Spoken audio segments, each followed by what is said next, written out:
Welcome. On behalf of the Adlai Stevenson Center on Democracy and its president, Nancy Stevenson, our speaker is Cook County Clerk, and as such, the chief election authority of the third largest election jurisdiction in the country. He has been a progressive influence in Cook County government for 30 years. He runs an efficient office, returning funds to the taxpayers. His nationwide efforts to reform our politics and elections are too numerous for me to mention.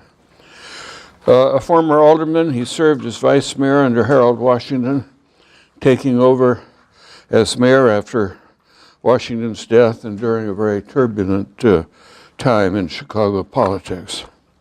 Throughout, David Orr has been universally recognized as an effective, creative, and courageous public servant.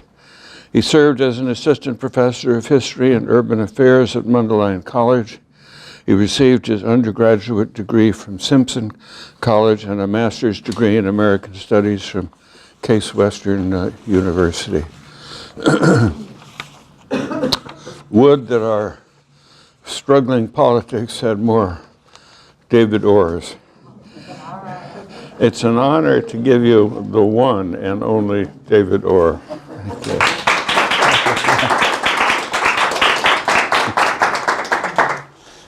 Thank you so much, Adlai. It's a thrill for me because I know of the Stevenson tradition. And it's a wonderful tradition, and it's so important, particularly having this Center on Democracy, really critical. So, and I know, of course, with Nancy and all the work she does with a lot of organizations, and one of the nice things, I guess, about being a politician, even in a tough town like Chicago and Cook County, is there's so many good groups, people that do things. And even though sometimes the odds are significant. So again, my hat's off to you. Thanks for inviting me up here. Beautiful Sunday afternoon. I'm only going to tell one joke. As Adlai knows, you have a lot of stories when you've been around, Cook County politics for so long. But just one story. So back when I was in the city council, and the machine was in far more control than it is today, even though it's not dead. I think it's a mistake to think it is dead. So what happened is, before one of the city council meetings, there was a guy, in fact, I can tell the story now because that's Fred Rohde. Fred Rohde was the first ward alderman, and he was mob. And since he's dead, I can tell this story. Otherwise, I would be hesitant about saying it. But Fred went to jail for fixing cases with judges and a variety of other things, along with his sidekick, DiArco, and a bunch of folks in the early 90s. So this is in the 80s, and I was talking to Fred before a city council meeting, and he told me before the meeting that his wife's maiden name was Orr, the same as mine. So during the council meeting, for those who ever go to the Chicago City Council, you notice, the gang, whenever someone like me would speak, or Marty Oberman, or Linda Prey, they'd all get in the corner and make a lot of noise. Burke and Mel and Fred, so they're all there making a lot of noise, and I stopped during my speech, because I just talked to Fred earlier, and I kind of looked over at the gang, and I said, and you can see that even though Fred's wife is married to an Orr, hasn't done me any good. Finished my speech, okay, and the press comes running over, interrupting the meeting, shoving a bunch of microphones in my face at once, and basically said, "Did you just call Fred's wife a whore?" And so, and even though I knew Fred's background, it was kind of tough, because all day long I got these notices. "Hey, or the cement truck's out front for you." So anyway, and I guess Tanya Rice is one. I'm so lucky. One good thing about being in government is you get to hire very talented people, and I've been blessed with that over the years in the city council and as county clerk. And all of you know that the staff are the ones that do the work. You try and take the credit and appreciate them, but they do a lot of good stuff. So Tanya Rice is in our election department. If you have any really important questions, you can ask her. But anyway, I think I had maybe, I don't even know what's all these slides are. We had that one intentionally only because I like to say I've been around so long that I usually ask who was president when I first got elected. Now some people say Lincoln, but so yes, Jimmy Carter was president when I was first elected to city council. So I'm just going to tell you a couple things about my office and then get into the major focus of what's happening with our democracy and government. So just briefly, as you may know, even though we're in Cook County, but the clerk's jobs are fairly similar. So besides the elections, and the one thing I want to mention there briefly is you've got a lot of new tools. For example, we started something last year with the local elections. We extended this year. It's a running for office toolkit. And it's really nice because a lot of people that run for office, local office particularly, and we see many, many people, including young people, now wanting to run for office.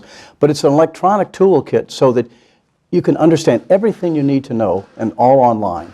So if you want to run for school board, want to run for whatever it may be, and there's thousands of those kind of offices, at least in Cook County, that it's all right there. And it's been great because people are using it, and we hope to expand that to other counties. We also have a big role to play in taxes. For one, you know, because of my statutory responsibilities to set the tax rates for about 1,500 taxing bodies, including big ones like Chicago and little ones like Dixmoor Park District. So all those taxing bodies, because of that, I have a role to play in TIFs, tax increment financing, and I've tried to provide lots of information and be pretty critical of at least TIFs, particularly in Chicago. And if you want to know about TIFs, you should look at our website because I've got these young videographers and they do all this great stuff, and you can really understand things in a simple way, what a TIF is and how its impact. And only here I'd like to point out that just, you know, we're spending TIF money from people's property taxes, over 500 and sometimes 550, 560 a year. Okay, and if you know much about politics, you know aldermen really have a hard time passing any property tax increase. A few years ago, when they passed an $82 million tax increase, you'd think the world was going to fall apart. That's when Daley was still mayor. But that same year, $560 million was going out of the same kitty that nobody understood how it works. And it's had a lot to do with building downtown, but it's also had a lot to do with not building the rest of the city. Okay, so taxes, a lot of things, and a vital records department's important, you know, 24 million records. One new thing, because technology helps us so much, and I'm really kind of a dinosaur, but I have a lot of great people, and so we got a new thing in Vitals. It's called Marriage Online, and what that means is, you know, let's say you're going to get married, you can do all that stuff online at home, so it means when you come in, instead of taking maybe 13 to 15 minutes, because they got to ask you questions and so forth, it can take 3 or 4. So people love it. It's saving us a ton of money, save time, because nobody likes long lines, okay? To the extent that I believe in customer service, I do not like long lines. And I have a fit when I have to go in long lines. But I do not want customers to come to my office and have to wait too long. Okay, so that's just a little bit about the office. And what I really want to focus on today is, I think, the significant threats to our democracy and what we can do about it. And why is this so important? And so you know this, let me just kind of spell it out a bit. The link between government and democracy, you'd think we wouldn't have to explain it. But it is important to understand that. Because some people say, well, I believe in democracy, but government, oh, we don't need government at all, okay? And, you know, I mean, you have choices. You can have the old ways, and whoever had the most power and the bigger guns, they would decide these things. And gradually, the whole notion of representative form of government is you do it without the violence. You do it through a vote. You do it some sort of representative program. And so I think it's helpful if you think about government more as community. And sometimes it's easier in the smaller communities. And you think of, well, it's people that we elect, and they look at all the tough issues, okay, and make those tough decisions, okay? And that's what it's supposed to be. But the bottom line, I think, today is we wonder why it seems like governments at many levels, particularly the larger level, the big county, city, and federal, why they're making decisions that seem to be so far away from what we think public policy, what people want. And one of the reasons that way back that I decided to leave the city council, it was partly because a young guy named Daley got elected, and I figured, oh, well, things are going to kind of go back to the way they were. But it was also because there was an opening in this county clerk office. And I'm one of those people that really believes in government. and believes in making things efficient. And so I really try and do that. And so by running for county clerk, I could have this office, not nearly as big as the sheriff's office, but an office in which you do a lot of different things. And if you work hard, you can make it efficient. And we're really proud that, it used to be an hour to take birth records, and now it's 3 to 4 minutes. Or some of this technology we're talking about, or a lot of the things around opening up democracy to more people. So, and I know it's tough, but it's what I believe in. And so when there's two threats, there's lots of them, and I don't mind being interrupted, and we'll have time for questions. But the two major threats that I'm concerned about right now are particularly money in politics and voter suppression efforts. I'm going to touch on those a little bit, and then what we can do about them. Okay. Now, first, the money in politics. Okay, and this all started before the Citizens United decision, but it's contributed. Now we've got this situation of unlimited contributions. And unfortunately, we now define free speech by the money that you have. And no offense to our billionaires and millionaires, but if they're all spending that money and they're taking that much speech, they're basically drowning out hundreds of thousands of other people. So that's one obviously thing. We don't have to look any further than just look at the 2014 primary. And by the way, I like to beat up Democrats and Republicans, so don't worry. But look at just in 2014, just look at the Republican money raised. 51% of all the money raised in 2014 came from millionaires, and even more fascinating, it came from 3 people. One of them's our governor. Okay? So in other words, so you're wondering, are real people the ones out there turning all that money in?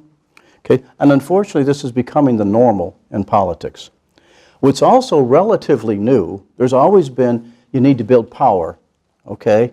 And ideally, I like the old-fashioned way that you do something good and people follow you.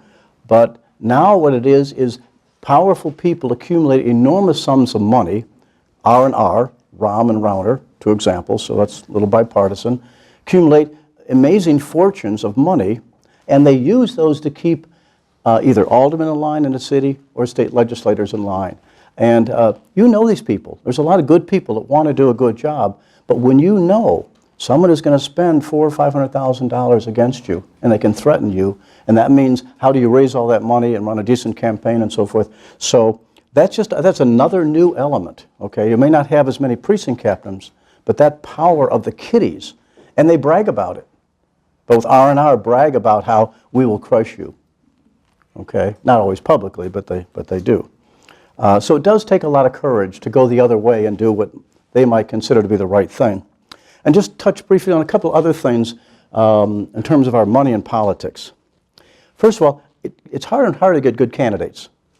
And again, no offense to JB, okay, because he's a billionaire. Think whatever you want. But no democracy should allow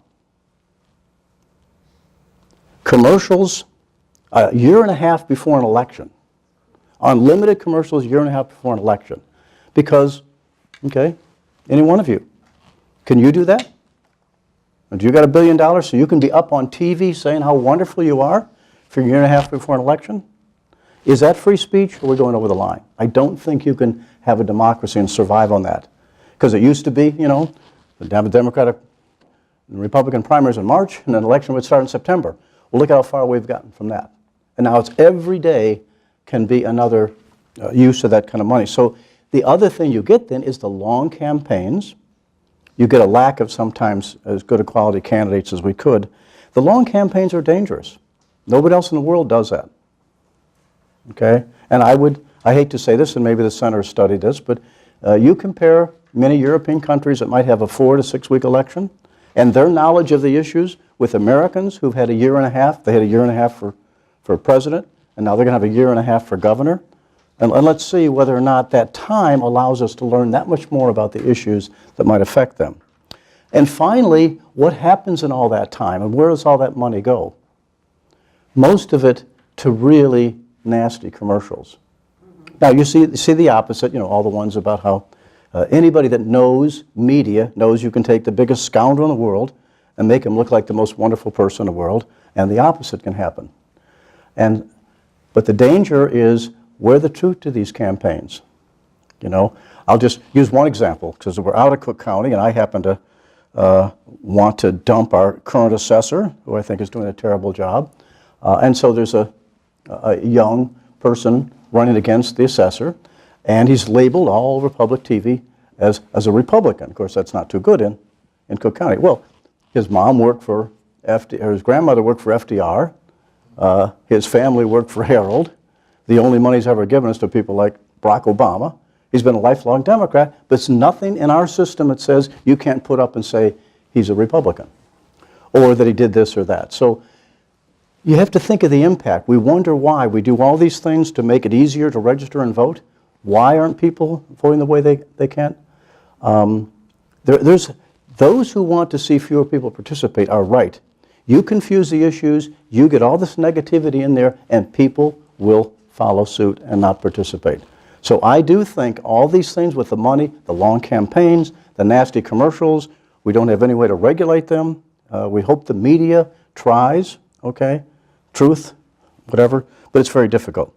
So too often, perhaps the worst thing about all the stuff we're talking about is the elections don't set the public policy.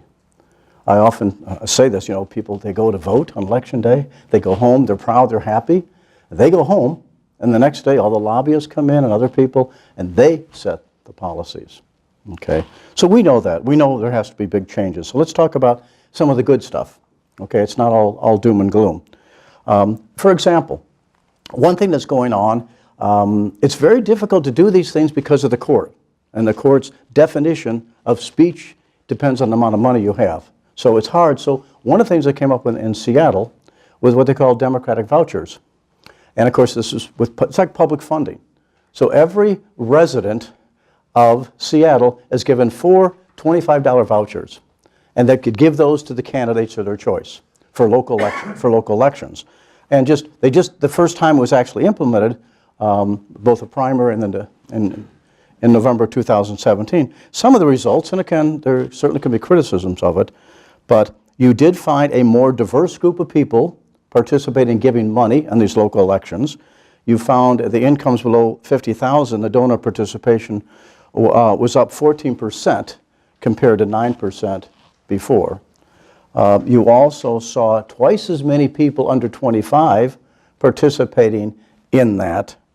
And so in the end, about almost 19,000 Seattle residents contributed the 70-some thousand of these vouchers, basically driving a massive increase in overall political giving at the smaller levels. Okay, and that's partly what the goal is. Can you raise money from lots of people, smaller amounts, to counteract those who can afford to spend a lot of their own money?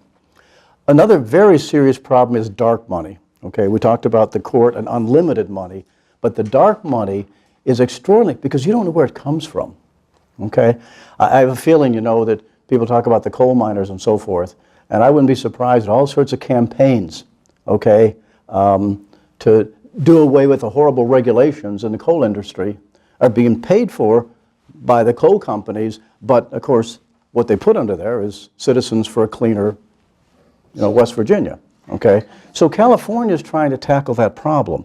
And so one of the things they've done, that because they have a lot of referendums out there, okay? So they've got the top 10 donors for ballot measures must be identified, okay? Because otherwise you don't know where the money's coming from. And they go further, that if there's a generic name, you know, people for advancement of the world, or, you know, good government, blah, blah, blah. Well, if it's a generic name, then they have to disclose the top 2 contributors, okay? And often it's usually some very powerful organizations that are behind some of these referenda. And recently the governor signed a bill that helps even further because it basically gets rid of this fine print at the bottom of the screen, okay? Because everything we're trying to do is to, again, public information, let people understand, okay? And if the coal companies are pushing for something, you should know it, okay? And then small donor matching, that's something that's been successful, certainly out in the East. New York is one of the examples. The result has been more candidates, more competition, basically incentivizing grassroots fundraising. And we're seeing that in Illinois. Some of you may know Senator Biss has introduced legislation into the state, and there's legislation sitting now both in the county and the city of Chicago to try and implement small donor matching. Okay, basically it's the idea, kind of a 6-to-1 match. Okay, if Tanya wants to run, but she's not a millionaire or whatever, I don't pay her enough, so she could, in fact, if she can get people to give to her, she can get a 6-to-1 match. Okay, that makes her somewhat competitive, and there's certain rules you have to follow. Now the key to those, and of course they're not moving as fast as we'd like in Illinois yet, but how you pay for them. Okay, I think any of its studies the issue you'd realize if we had public financing, we would save hundreds of millions of dollars in other ways, but convincing the public when you've got a crisis at every level, state, city, and county, that's the challenge. Okay, let me jump, if I can, to the second big threat, and that's just voter suppression, and you certainly all know about it, and I'm not going to take a long time on it. But historically, when a party or an organization or whatever has a hard time getting elected fairly, they might turn to voter suppression. And remember, I try and be nonpartisan in my attacks. That certainly in today's era, the changed Republican Party, which is nothing like the Republican Party. When I first ran for Alderman in 1979, a guy named Chuck Percy supported me. Okay? Why? Because they wanted to support people that they thought would fight the Democratic machine. But that world of the Chuck Percys and others, that's a very different world now in today's Republican Party.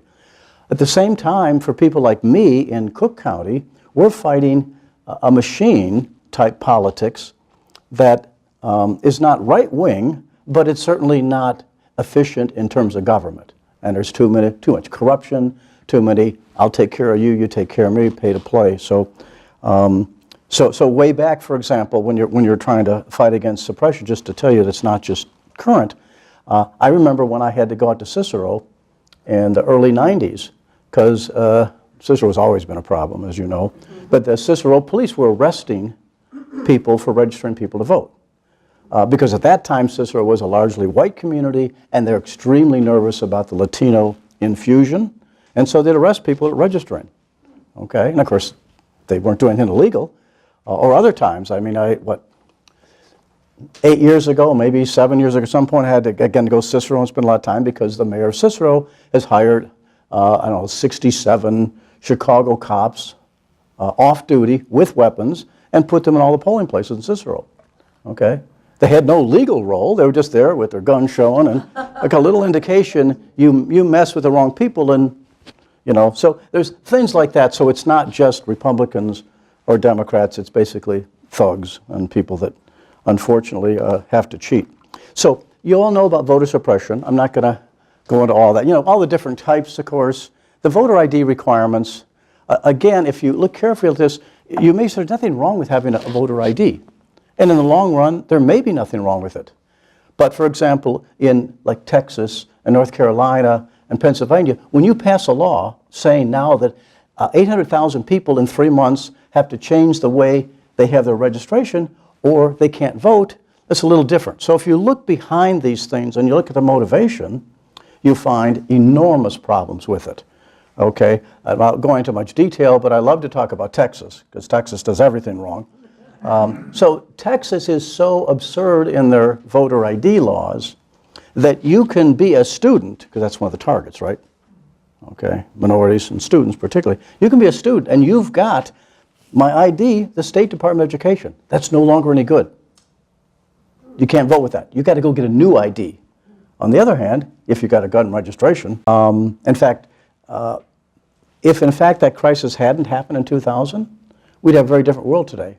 Because my guess, both 2000 in Florida and again 2002 in Florida, there wouldn't have been some of the federal money, and many states would be voting by mail, like Oregon and Washington. And you can debate whether or not they have a better system. But so when we got the equipment, we put in the law, Illinois will have no equipment unless it has a voter verifiable paper trail. And in fact, the one that we selected at that time was the main system that had a voter verifiable paper trail. And of course now that's easier, and of course there'll be, like I say, when I say we'll go to optical scan, it'll be much easier, and I think your organization and others will prefer that. Okay? Yes? Is it difficult with all this wonderful new technology technology that is being introduced. Is it difficult to train all the election judges how to use it? Well, some of the technology they don't have to use. When I mentioned the ACF thing, that's something that's just in our office. Okay, so they don't necessarily have to use that. Some of it is. We've had a change in our judges.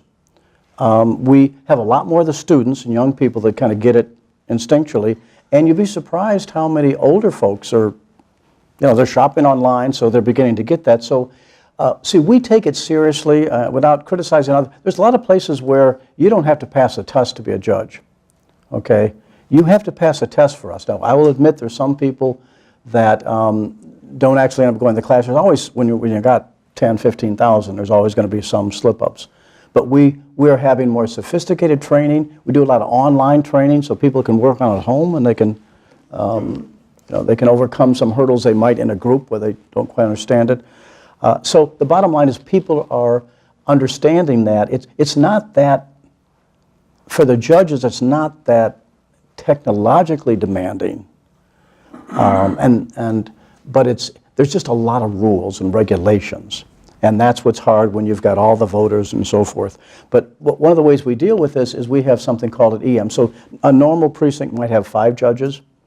We have one of them called an EM, which is called an equipment manager. And that person has much more training on the technology part. Okay, so if something happens from the equipment, hopefully they do more than kick it. Although kicking it has worked, but so we try and say that not every judge has to have that sophistication, but the equipment manager will help. But you'd be surprised at the judges that are learning that. So, yes. Yeah. I have a uninformed but urgent question about all this. Can we expect that in the next election, many of these violations and falsifications of voting rights will be addressed and corrected? Not just hope, but can we expect that it will change by 2018 and onward? That, you mean just between now and November? Well, that's a lot to ask, I know, but going forward. Let's put it like this. I think that's an expectation that I would love to say yes, but I couldn't. Because these are, as I said, the Martin Luther King, there's kind of a long arc there. Some of these battles are in court, they're going to be there for a while, okay? There are the kind of, in my view, the good groups kind of fighting against the suppression. We're making progress, but no, I couldn't say yes to that. These battles will continue. And it has an effect on elections. There's some studies now that show Michigan was a very few number of votes in a big state. And there's arguments about how much, when you have certain of these, what you might say, voter suppression techniques, they're not easy to always research as technically accurate as you'd like, but there's certainly arguments that can be made that in an election that close, that suppressed voters made a difference in the election. So we have a ways to go. It's just that we have to continue demanding of both parties and all the folks that they come clean on this. It's difficult. I mean, even the AVR, the automatic voter registration we got, that was difficult. The governor vetoed it, and we came back and we had that all the Republicans, in this case, supported it. So we had kind of a unanimous vote the next year, but of course we lost time. And I would, putting my political hat on, I'd say all parties want credit for everything. In this case, there was an intent to delay it beyond the November 2018 election, and I think they'll be successful. Now, that's not suppression, it's just not implementing a good plan, which, for example, a year ago, 700,000 people were duly registered in the state of Illinois, but at the wrong address. And part of the first year when we passed the bill, we could press a button and every one of them would be automatically put in the right place because we have all their data, Secretary of State's office. Okay? Now those 700,000 people, I don't know what happened in the last election. I don't know how many of them were told you got to vote provisionally or told to go to a different precinct. But there are ways to fix some of these things, but it's a constant battle.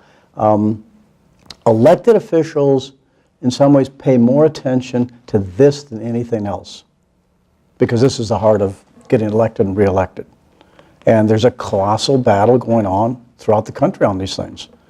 I mentioned the felony thing in Florida. They're not going to lie down on that. The Virginia folks are not going to lie down on that. North Carolina redistricting, they're fighting that. Pennsylvania, they're going to fight that. Wisconsin is fighting that. Texas is still fighting the voter ID rules. So I do like to think, and back to Kim in Virginia, when you have an overwhelming election and all of a sudden new people show up and you get a big change from maybe, I don't know, 30-point margin to now 1 vote difference, that brings change. There's no way Medicaid expansion would be happening if that election didn't happen. So again, elections matter, even when some elected officials will tell you they don't. But we have a ways to go on some of these things. Some are better. The felony thing is still a long way from being win. Now again, if this decision is upheld, I say these things because I'm aware of our Supreme Court. All these decisions I'm talking about are not the U.S. Supreme Court. And that is something that I don't have a lot of confidence in. They're the one that brought us the money equals speech. So sometimes you have to find other ways to battle these things. But we'll do it. We'll do it. Let's see. I'm sorry. Anyway, yeah, go ahead. A couple of personal questions. You're taking your term to the limit this cycle. The Eagles? Yeah. How did you survive, without getting into the sort of the sights of these detractors of yours? And then sort of the last question, how are you going to continue your legacy, in trying to create a more positive environment to enfranchise folks? Well, I think I would say I survived over the years, you might say, because I guess I'm ambitious, but maybe I'm not as ambitious as some. Which means I never had a really hard problem about, oh, I'm not going to say that or do that because blah, blah, blah. And because, Adlai pointed out, that short time that I was mayor of Chicago, which was really short, but it gave a guy like me who was making $18,000 a year as a teacher, it gave a guy like me probably the equivalent of $60 million in publicity. People don't understand how hard it is to run for office in a big jurisdiction. You don't win in Cook County unless you're extremely wealthy or you're the party nominee. And way back in '90, I was just an alderman, been mayor for a week, ran against the chairman of the Democratic Party of the state of Illinois, and slaughtered him. And it had nothing to do with good works. It had everything to do with the publicity of being mayor for a week.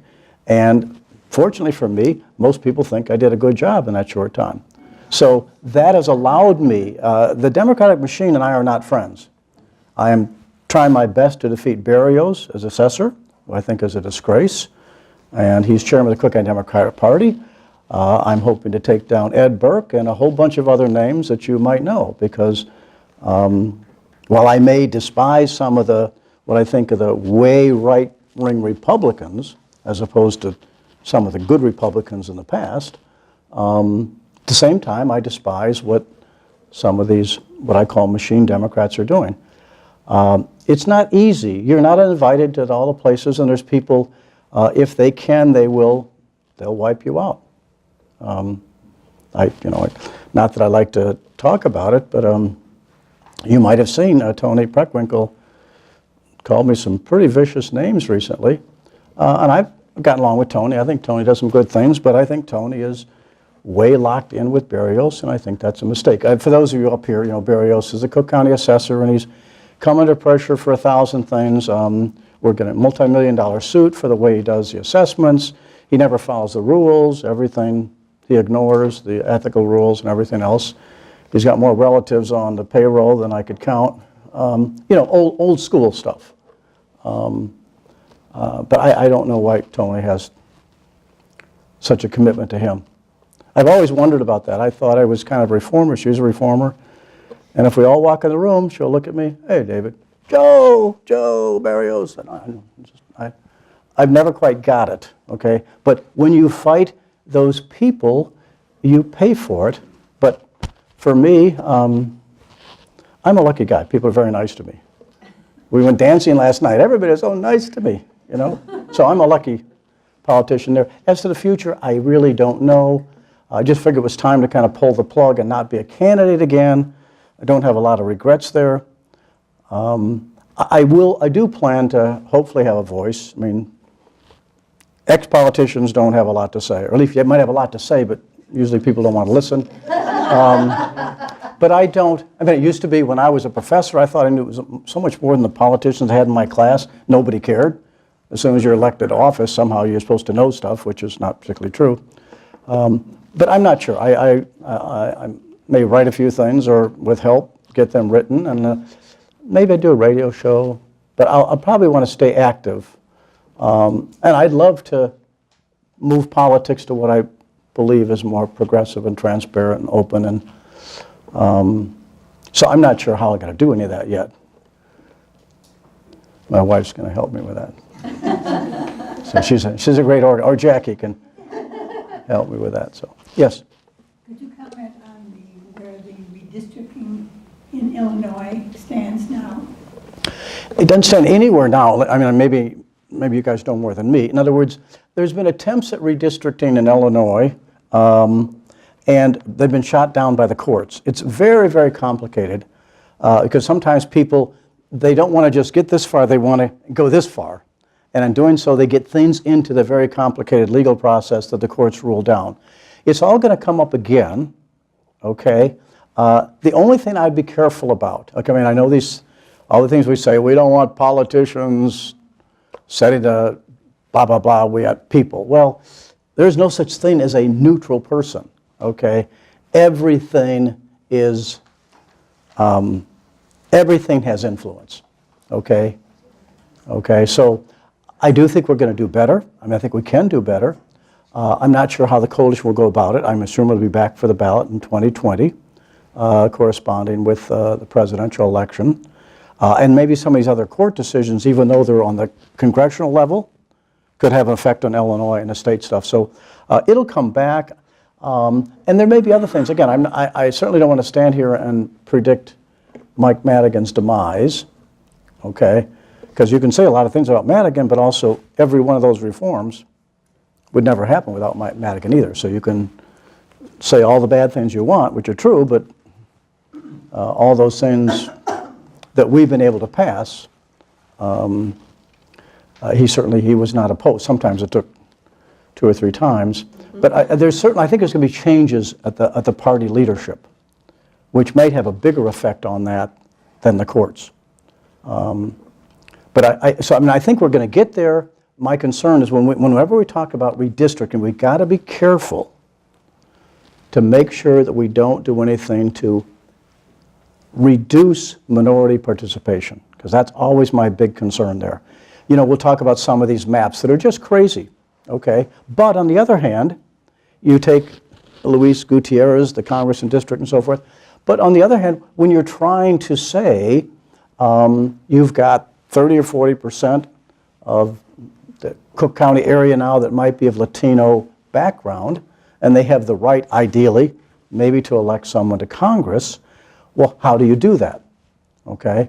So there's where it gets tough. We can say, oh, everything should be nice and neat, but we have a lot of nice, neat things where we have 40% African Americans in many counties and not a single commissioner in that county that's African American. So they have to go instead to doing away with at-large elections, you know, and move instead to districts. So how we handle that one, I think, is the true test of leadership.